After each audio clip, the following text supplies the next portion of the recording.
lai miers un saticība valda katrā mājā, lai piepildās ieceres un sapņi. No sirds vēlu veselību un spēku jaunajā gadā.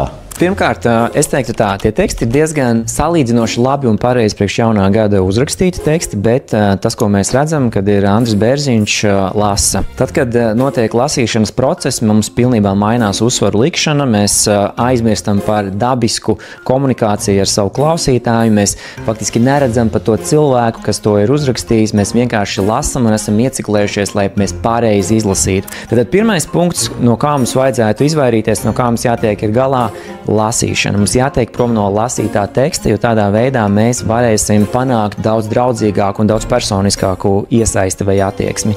Ko tas nozīmē? Tas nozīmē, ka mums ir nevis jāpiedāvā gatavs uzrakstīts teksts, bet mums ir jāpiedāvā idejas, par ko runāt, un jāprasa attiecīgam cilvēkam, lai viņš varētu norunāt ar saviem vārdiem galveno domu.